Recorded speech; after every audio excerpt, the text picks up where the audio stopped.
দেশ বিদেশের বাছাই করা খবর নিয়ে সর্বদাই সত্য সন্ধানী ই নিউজ ভারত। নমস্কার, ই নিউজ ভারতে আপনাদের সকলকে স্বাগত। শুরু করছি ওয়েদার আপডেট।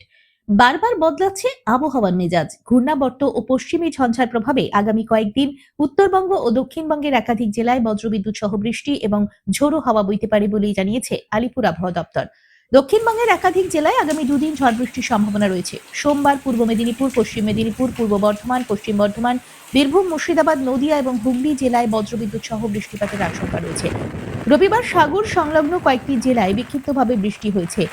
হাওয়া অফিস জানাচ্ছে, সোমবার এবং মঙ্গলবার দক্ষিণবঙ্গের প্রায় সব জেলাতেই বৃষ্টির সম্ভাবনা রয়েছে। কোথাও কোথাও ঝোড়ো হাওয়া বইতে পারে।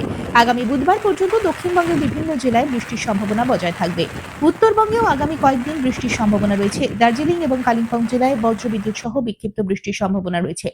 হাওয়া অফিসের পূর্বাভাস অনুযায়ী আগামী 11ই মার্চ পর্যন্ত উত্তরবঙ্গের প্রায় সব জেলাতেই কোথাও না কোথাও বৃষ্টি হতে পারে। যদিও এই বৃষ্টির কারণে তাপমাত্রার বড় একটা পরিবর্তনের সম্ভাবনা নেই, তবু আকাশ মেঘলা থাকায় এবং মাঝে মাঝে বৃষ্টির জন্য আবহাওয়া কিছুটা অস্বস্তিকর হতে পারে। আজ কলকাতায় প্রধানত মেঘলা আকাশ। আজ কলকাতা ও তার পার্শ্ববর্তী অঞ্চলে দিনের সর্বোচ্চ তাপমাত্রা 31 ডিগ্রি সেলসিয়াস, সর্বনিম্ন 22 ডিগ্রি সেলসিয়াস। বাতাসের আপেক্ষিক আর্দ্রতার পরিমাণ 52%। ব্যুরো রিপোর্ট, ই নিউজ ভারত।